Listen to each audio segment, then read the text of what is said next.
I'm pulling on my driveway. We all know what that means. It's time for the drive to work. Okay, so I'm going to start talking about the cards from Theros Beyond Death. I've already done the podcast where I talked about the history of the set, but now I'm going to go in depth talking about individual card designs. So we're going to start with Archon of Sun's Grace.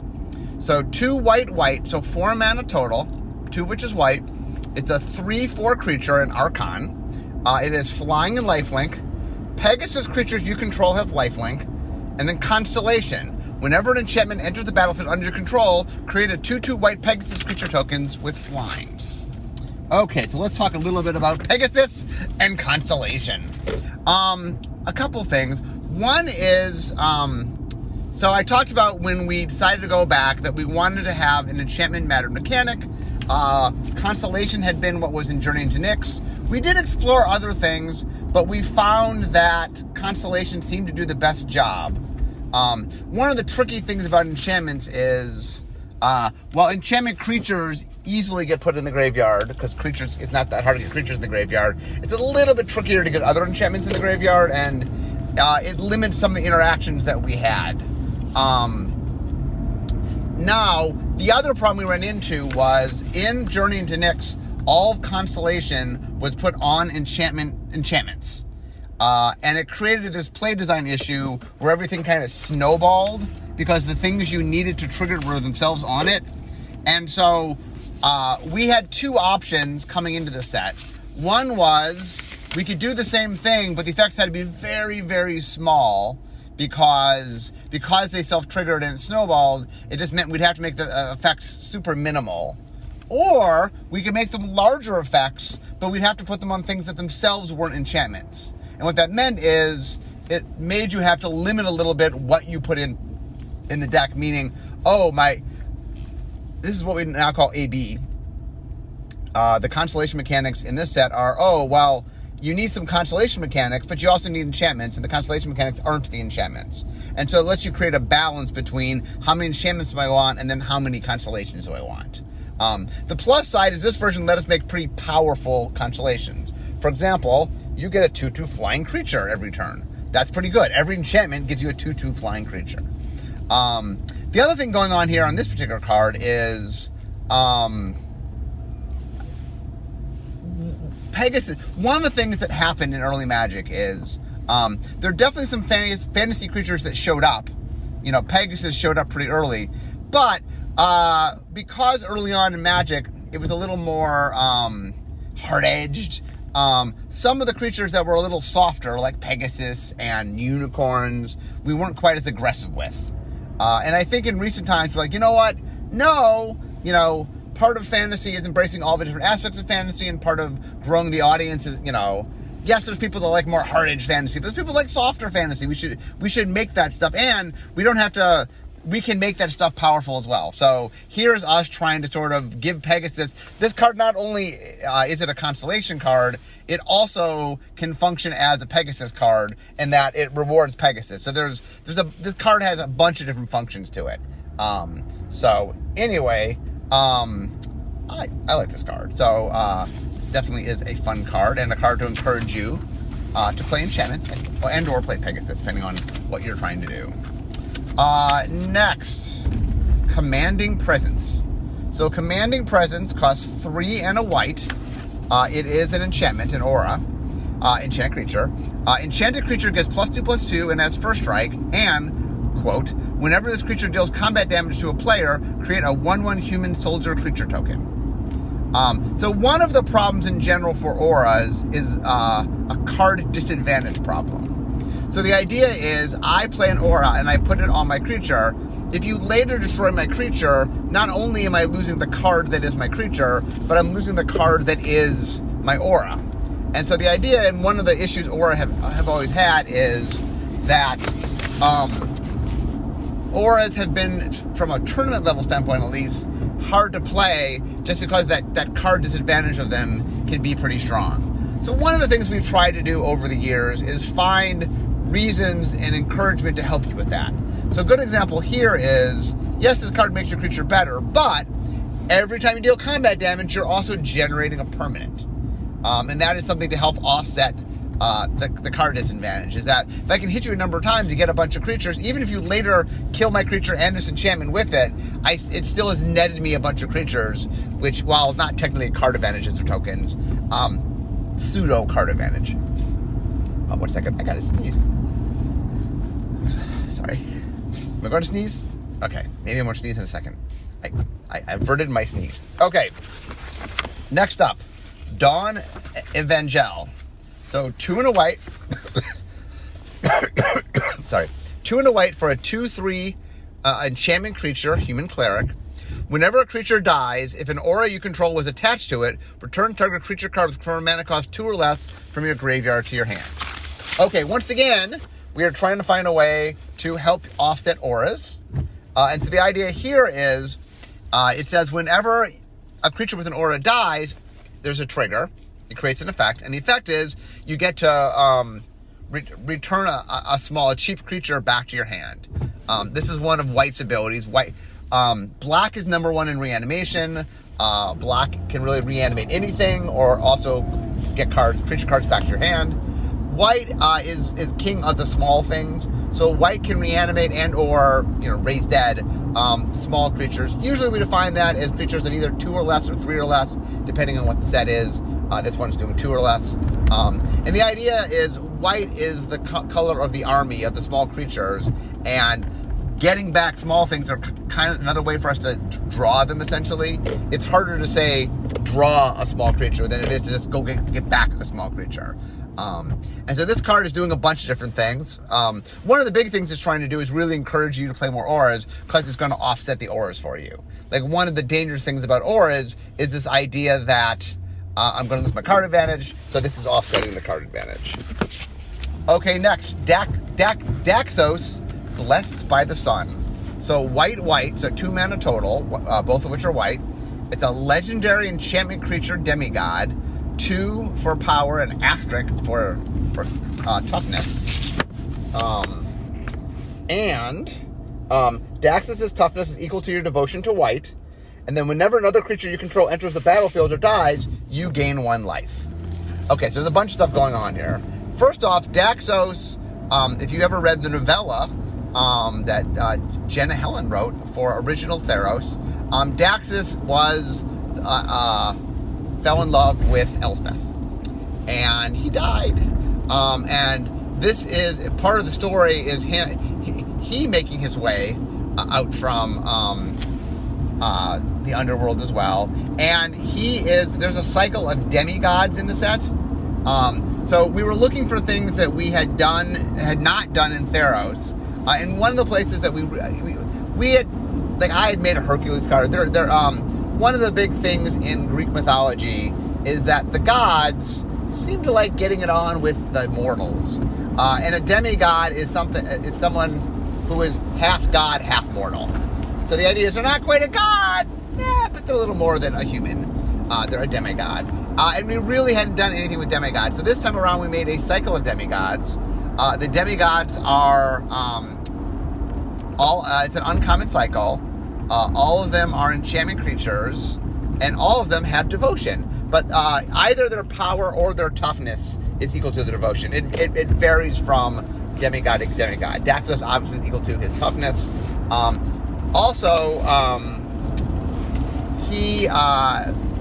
He's gaining you life. So as you play more creatures, obviously each of the demigods go really well with the strategy of that color. White is all about playing lots of creatures, lots of small creatures normally, although later it plays bigger creatures. And the idea is you get out Daxos, he comes up pretty quick, he's only 2 mana, and he's especially good in a mono white deck. He's devotion.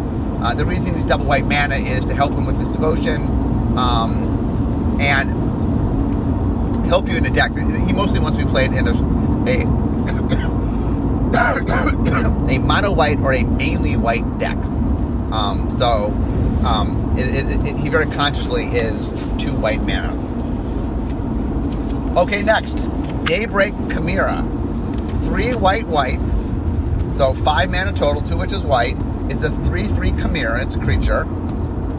This spell costs X less to cast, where X is your devotion to white, and it has flying. It's a 3/3 flying creature.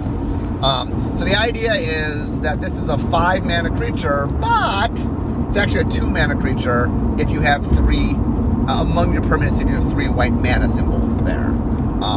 So last time, by the way, we didn't do a lot of devotion in white. Last time I think devotion was centered in mostly black and green. But this time, it made sense. By the way, the reason we did that was mechanical. There's no reason philosophically that white devotion can't be in white from a philosophical standpoint. White is definitely one of the colors, for example, that is most devoted to things. So we decided to mix it up this time, add some white devotion in. And this card is kind of nice because, look, it's a 3/3 flyer, and the cheaper you get it, the better. And the idea is, hey, in a deck that's a little bit white, not bad. If you can make this 1 or 2 mana cheaper, that's not bad. But in a deck that's heavy white, and you're getting this out quickly, it's a pretty good bargain. One of the nice things about devotion, by the way, as a mechanical standpoint, is really it's all about giving you a number to care about that number in some way. And there's a bunch of different ways to care about the number. Cost reduction. I don't know if we did any cost reduction in original Theros. I don't remember off the top of my mind doing that. I mean, we might have, but I don't remember doing that. So anyway, it's another way to play around with devotion. Devotion is a pretty flexible mechanic. Because there's a lot, there's a lot of effects tied to numbers, and so definitely things that you can do there. Okay, next, Dreadful Apathy, 2 and a white. It's an enchantment and aura, enchant creature. Enchanted creature can't attack or block, and 2 white, exile enchanted creature. Okay, so this one's playing around and kind of joining 2 different cards. One is that white gets pacifisms. And the second is that white expensively can get cards that exile creatures. So this is kind of cutting the difference. The idea is for 4 white, so for 6 mana, although spread out over multiple turns, you can just exile a creature. But instead of having to wait till you get to that much mana, it allows you to incapacitate the creature.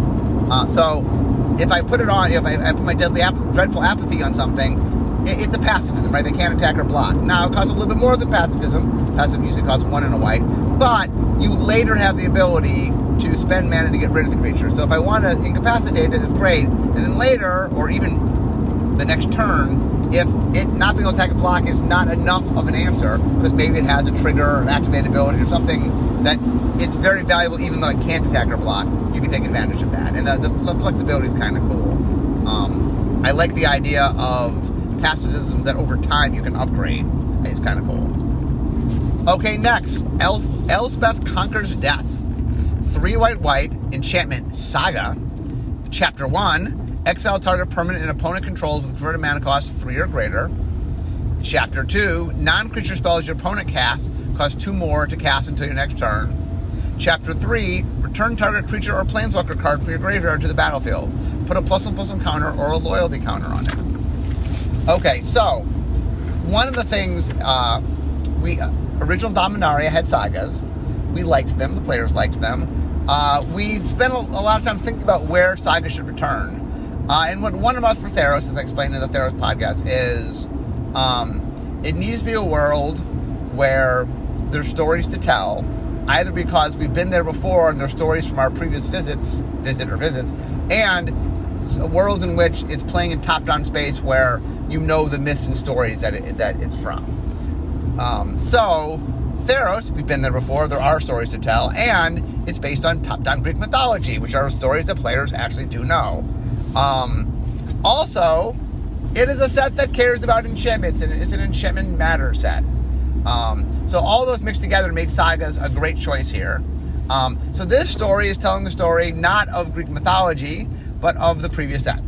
So in the previous set, Elspeth was our hero, and we wanted her to go on tell the story, sort of a Greek mythological story. So she's recruited by a god. She ends up having to kill a god herself, and then because Heliod cannot allow a mortal to kill a god and go unpunished, Heliod kills her. Now we were careful when we did the story to make sure that there was an underworld and communicated that she was going to the underworld. So there were a lot of Elspeth fans. We didn't want to think we were forever abandoning her or killing Elspeth. We did, I guess, abandon her a little while because she was trapped in the underworld. But anyway, this story is trying to tell her death. So how do you tell her death? Okay, well, first off, it kills something. Now, in order to sort of limit things, it's making you kill something bigger, so it's not killing smaller things. But Elspeth is a bigger thing, I guess. And then it sort of delays things. She's stuck in the underworld, so it makes it a little bit harder for you to play some spells, non-creature spells. And then the glorious return, she gets out. And not only does she get out, but there's a little reward for her getting out.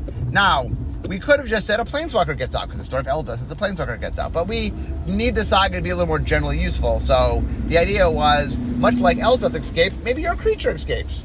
And escape is a mechanic, obviously. This is, well, not technically escape, very escape-y in that you're getting out of the graveyard. Okay, now speaking of Elspeth, let's get to Elspeth, Sun's Nemesis. 2 white, so 4 mana total, 2 which is white. Legendary Planeswalker, Elspeth. Loyalty 5. First ability, -1 loyalty. Up to 2 target creatures you control each turn, get +2/+1 until end of turn. -2 ability, create 2 1/1 human white creature soldier tokens. Oh, wait a minute. Oh, yeah, right. Sorry, -2, create 2 1/1 white human creature soldier tokens. Sorry. -3 loyalty, you gain 5 life. And escape, 4 white, exile 4 of the cards from your graveyard, and you can cast it as escape. So the idea is that you cast her for 4 mana. She gets on there. She has 5 loyalty, so you can. All her abilities are negative loyalty abilities, so -1, -2, and -3. So obviously you can do any combination over the turns and add up to the 5. You can do -2, -3, for example. You can do -1, -1, -3. You can do -1, -1, -1, -2. You can do -1, -2, -2. You have a lot of different options there. The idea being that because she has escape, you know, the way you sort of refill her is by escaping. So for 6 mana, you get to return her. It also requires exiling 4 cards from your graveyard. So, there's a cost to keep you from easily being able to do it too many times. But you should be able to do it once and probably twice. Now, she was designed to be a slower card. Obviously, escape works well. It's 6 mana to escape. The card was designed to be in a slower control-y deck. I don't know right now in tournaments there is that slower control-y deck, at least in standard. So she might not be seeing lots of play, but that's what she was designed to be. And the real question is, does that archetype exist for her to be played in? I like a lot in the design that there's no plus. The idea essentially that the plus is the escape.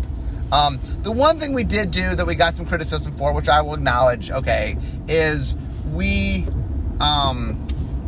her -3 on some level makes a lot of sense in a control deck where you would play her, but is a little less splashy, and so a lot of people are like, the -1, -2 seemed more impactful to people than -3, so that's the -3, so people felt a little bit let down by her ultimate, although not quite an ultimate in a traditional sense. I don't know whether the -3 should have been more splashy. I do think in the deck that needs to use her, it actually is a very useful ability. But I get the sense from people reading it, it doesn't seem quite as useful as it is. Anyway, I hope there are formats that has some slower white components where she makes sense in, because she is a fun card. But anyway, next, let's talk about the god who killed her, Heliod. So Heliod, Sun Crowned, 2 and a white, so it's 3 mana total, 1 of which is white. He's a legendary enchantment creature god, and that barely fits on the creature type line. 5/5. He's indestructible. As long as your devotion to white is less than 5, Heliod isn't a creature. Whenever you gain life, put a +1/+1 counter on target creature or enchantment you control. And then 1 in a white, activated ability. Another target creature gains lifelink until end of turn. Okay, so first off, the gods were back. We made a decision we didn't have room for all 15 gods. It's a lot of gods. Last time we spread them out over 3 sets. We decided to do the 5 major gods, plus we did the mystery red green god you hadn't met before, which I'll get to. And we did, in the Buy a Box, Theros is the guardian of the underworld, so it made sense to have him be the Buy a Box.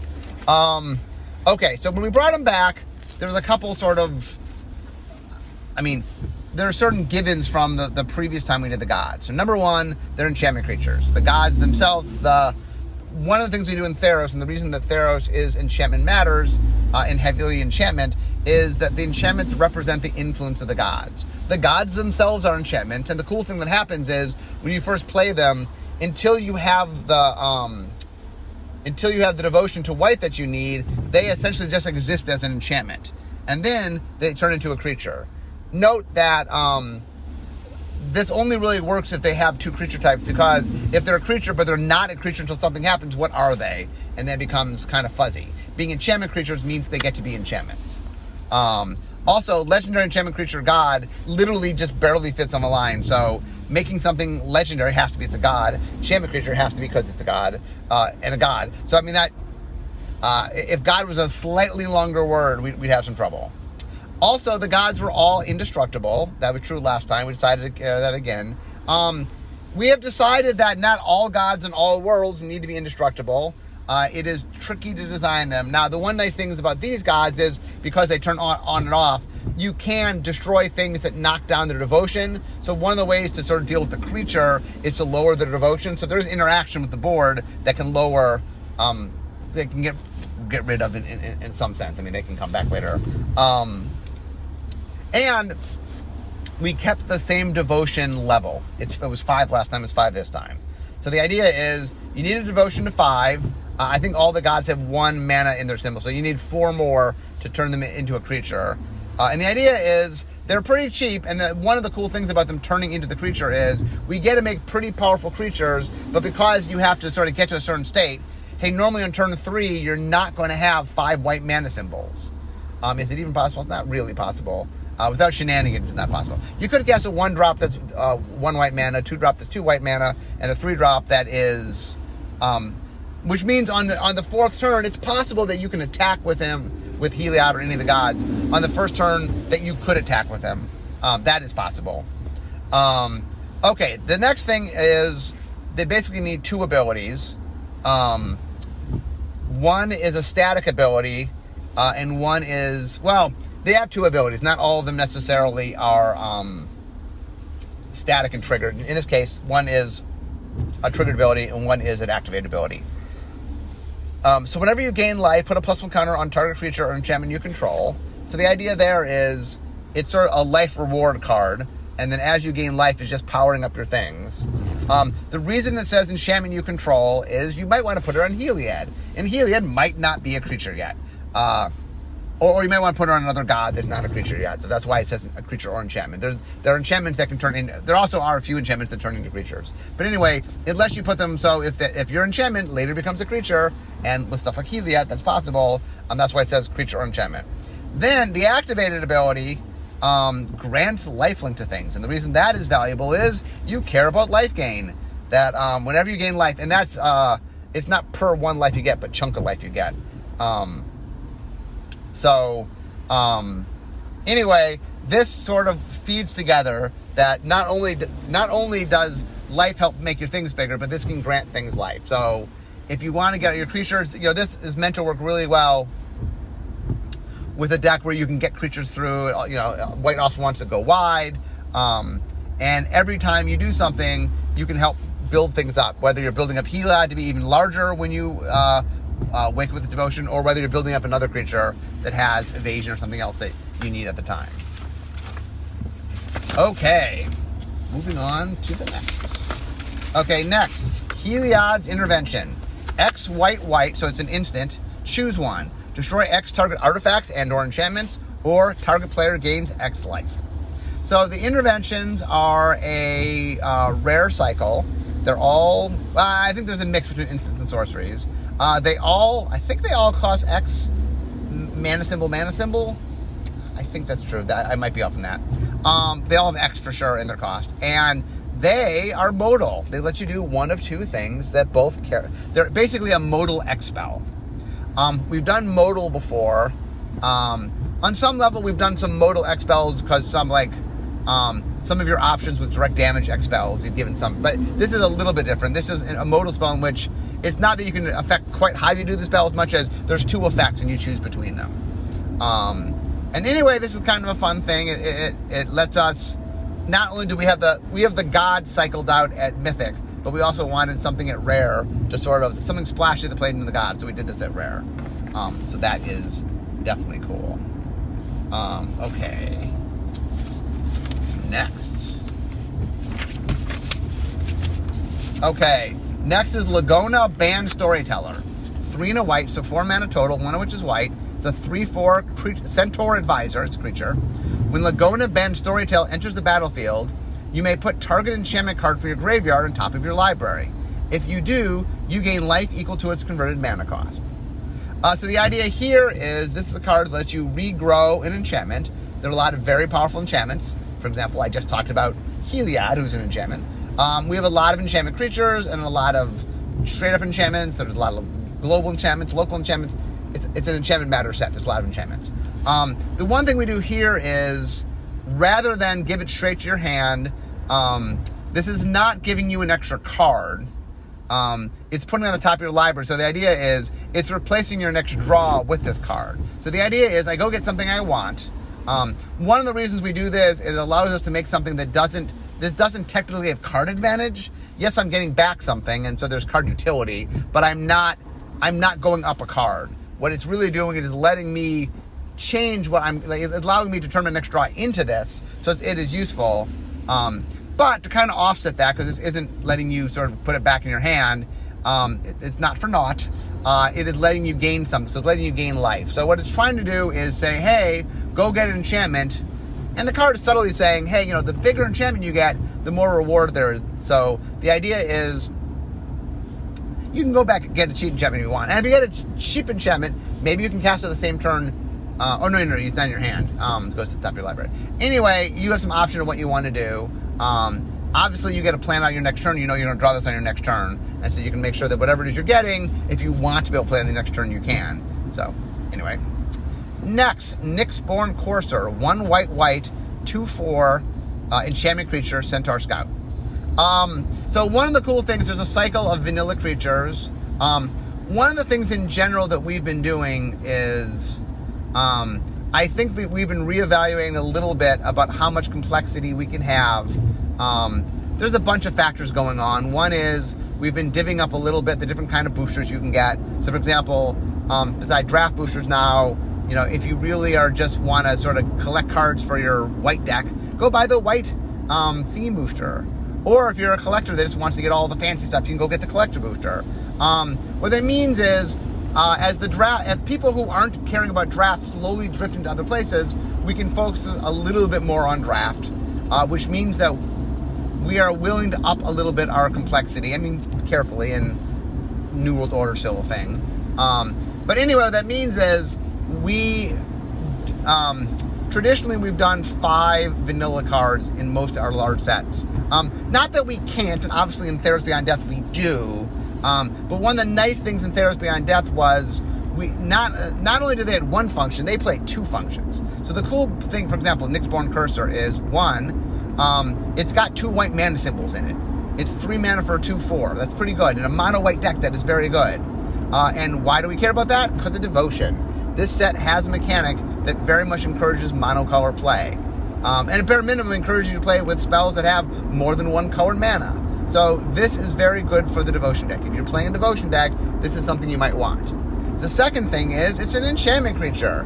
There are also a lot of decks that care about enchantments. If you're doing something where enchantments matter, you're playing Constellation, or just a general enchantment matter strategy, this is an enchantment creature. You got to play that. So it is doing this neat thing where it's taking something that normally is very simple and just adding extra value to them. There are 2 different ways. Both its mana cost and its card type are something by which doesn't make it not vanilla, doesn't make it more complex to play, but does add a little extra synergy so that it encourages you to play other strategies that are already in the thing.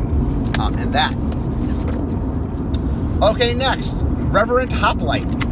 So 4 and a white, it's a 1/2 human soldier, it's a creature.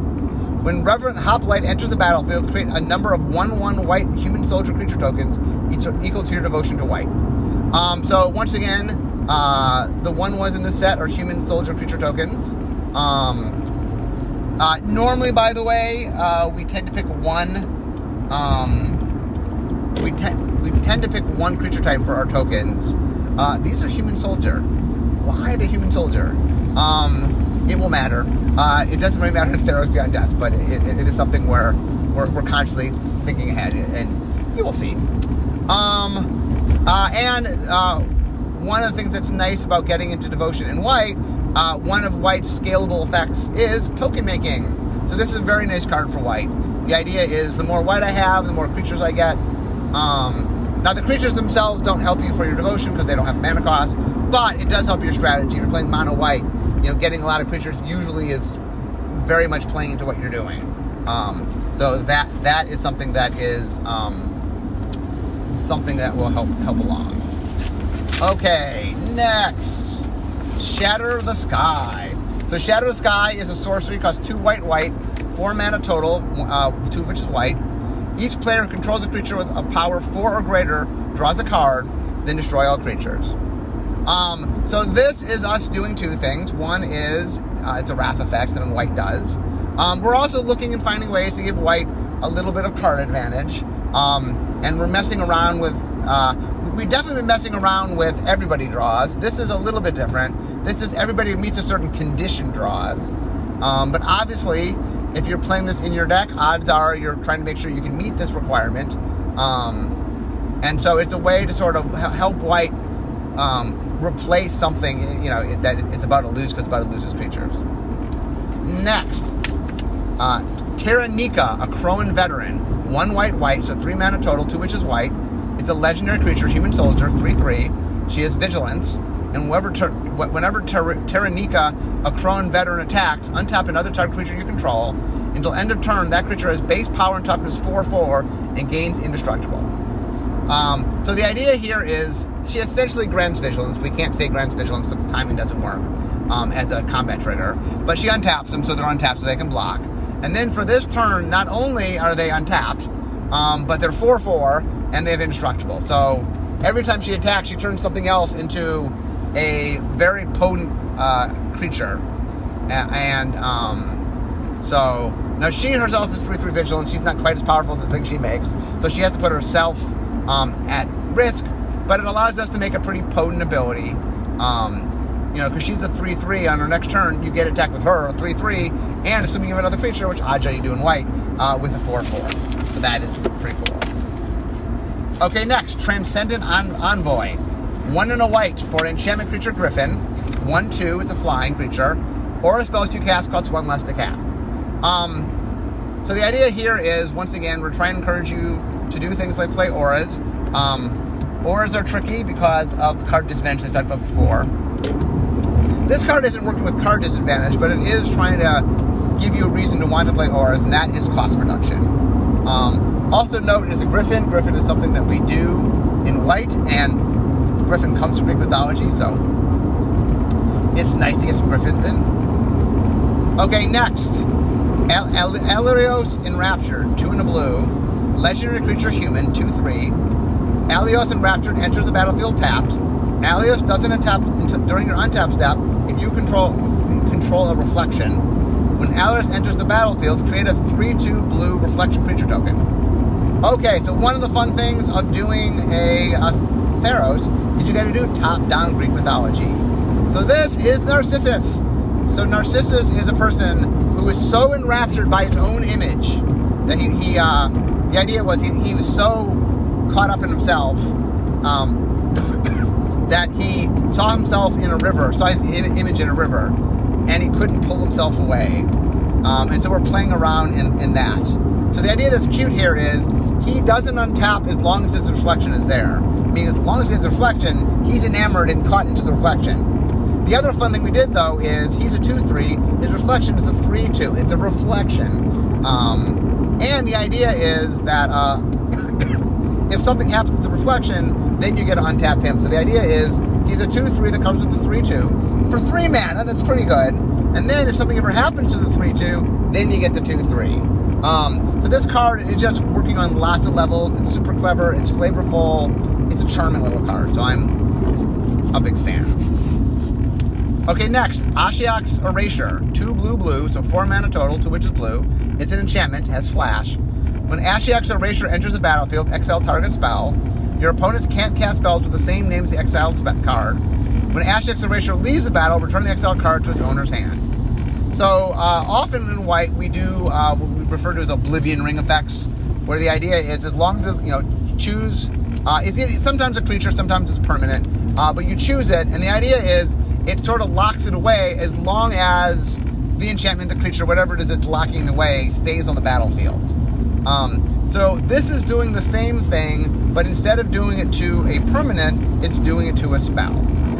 That's why it is flash. The reason it's enchantment is it has to be a permanent for as long as it's on the battlefield, it locks away the thing. In this case, it's locking away a spell. Because it's locking away a spell, it's a blue card rather than a white card, because essentially it's a counter spell. It's not a forever counter spell. I mean, but it is a counter spell, and as long as Ashiok's Erasure stays on the battlefield, not only does it stop the spell, but has an extra little bonus, which is it stops other spells like it.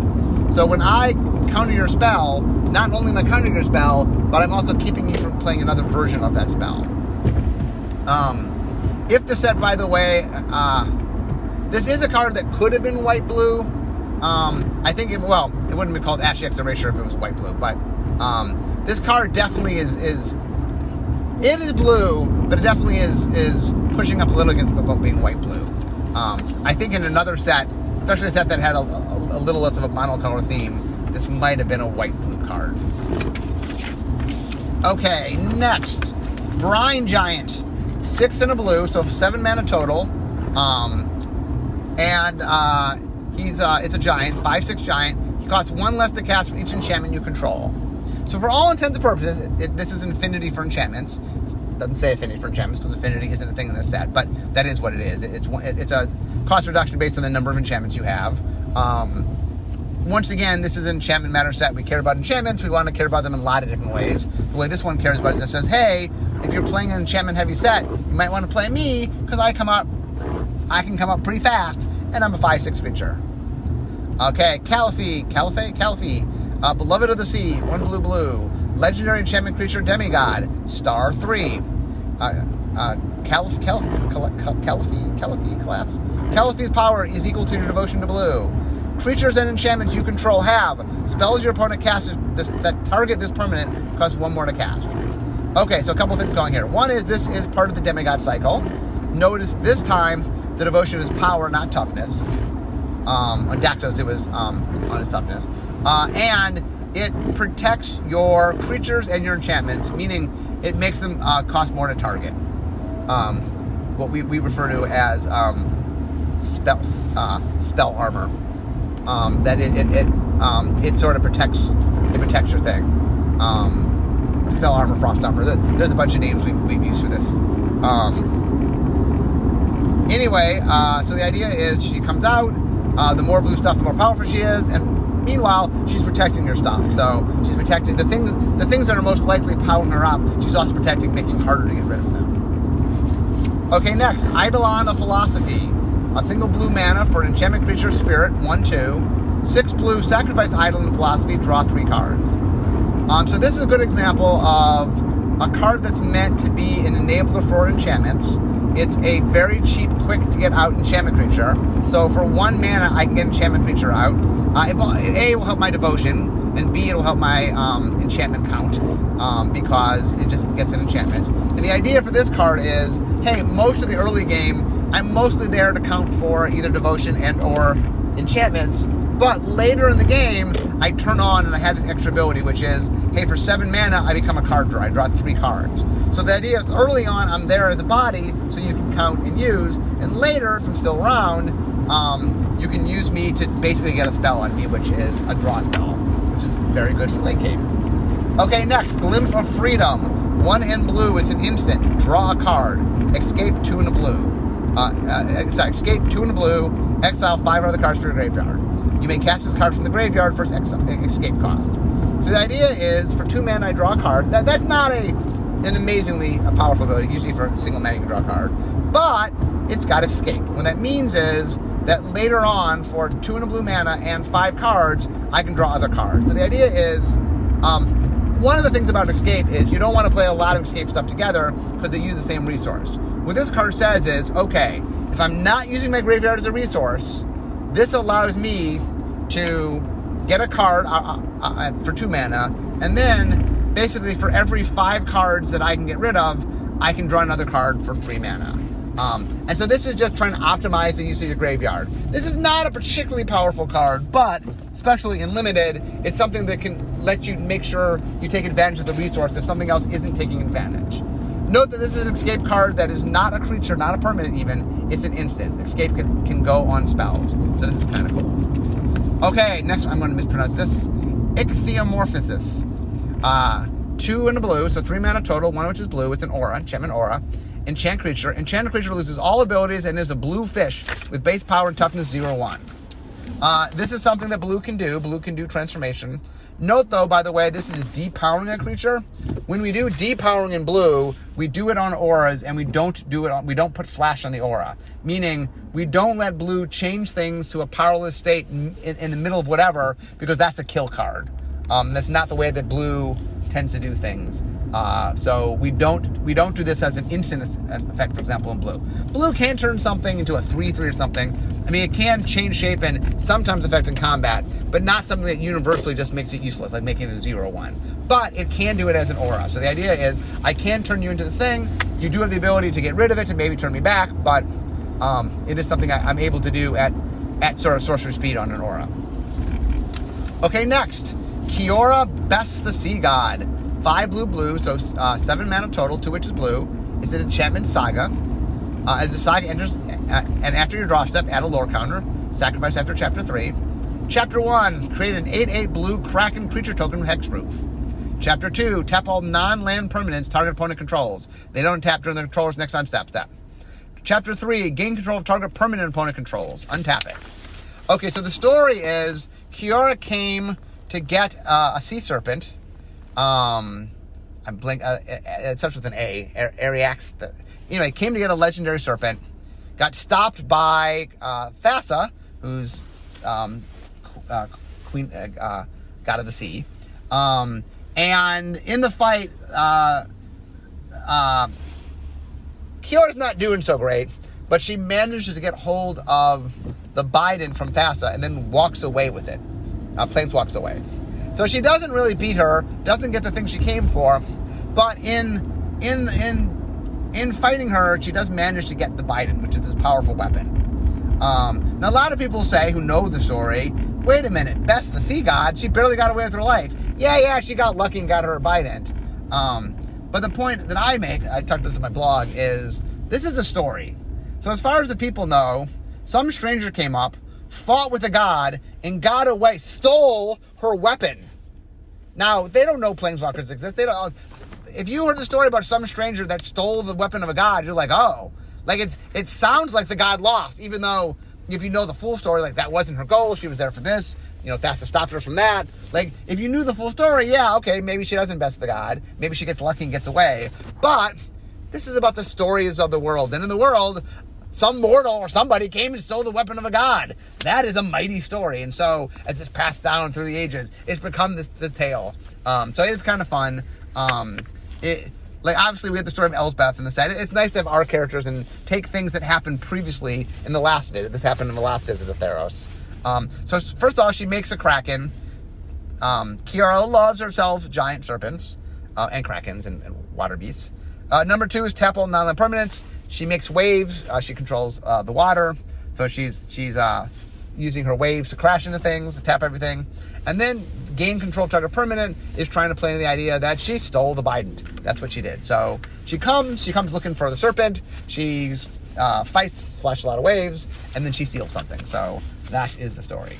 So anyway, I think it's pretty cool. I like that. Also, I think in the actual story, the serpent she's trying to get is a 9/9/9/8/8, but once again, details change in the story, so I think that's okay. Next, Nadir Kraken. 1 blue, so it is a 3 mana creature, 2 which is blue. It's a Kraken. 2/3. Whenever you draw a card, you may pay 1. If you do, put a +1/+1 counter on Nadir Kraken and create a 1/1 blue tentacle creature token. So the idea is that it's a giant sea monster, it's Kraken, and as you draw cards, you essentially can make your Kraken bigger and add tentacles to it. And so I think it's pretty flavorful. One of the notes I got is Kraken, technically speaking, is a Scandinavian mythological thing and not a Greek mythological thing. And if those follow me on my social media, big discussion for one day. One of the things that I would point out is it is not as if sea monsters are not part of Greek mythology. Very much so. There are a lot of Greek sea monsters, not a lot, but there are a number of sea monsters in there. In Magic, we call the sea monsters, we have Serpent, we have Kraken. There is a movie called, what's it called? What is it? I'm blanking on the name of the movie. Clash of the Titans, in which they say release the Kraken. And a lot of people, because of that and through memes and stuff, associate Krakens with Greek mythology. I know technically the word is not Greek mythology, but the idea that there is sea serpents is a big part of Greek mythology. Kraken is something we have, it's a creature type that we have. We did put a Kraken in Theros, we put a Kraken in here. I know that the purists, the Greek mythological purists, like the Kraken doesn't belong. My note there is this is not Greek mythology, this is our world inspired by Greek mythology. Krakens are a fun part, and a lot of people do associate, even if incorrectly. And, like I said, sea monsters exist. There are sea monsters in Greek mythology. It's really a matter of what do you want to call the sea monsters. We have a term for a giant sea monster that we use in Magic with is Kraken. And there are people who associate Krakens, pop culture-wise, with it. So, in our world, in our Greek mythology-inspired world, we do have Krakens. It is not... like I said, the source material has giant sea monsters. We are not deviating all that much. We are using a word to call the sea monsters. Yes, that has an origin from a more Scandinavian origin. But it is something people enjoy. And so, yes, we have a Kraken in Theros. We have a Kraken in Return to Theros. To the people that, the purists that don't like that, I'm like, okay, it's making a lot of people happy. I'm sorry, it makes you unhappy. Okay, last one before I end for today is Naiad of Hidden Coves. 2 and a blue, enchantment creature nymph, 2/3.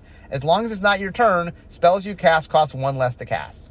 So there's a little mini theme in, I think it's blue-red, where it's encouraging to play spells in your opponent's turn. So this is part of that theme. So what it do, it says, well, I'm going to make things cheaper for you if you're playing spells in your opponent's turn.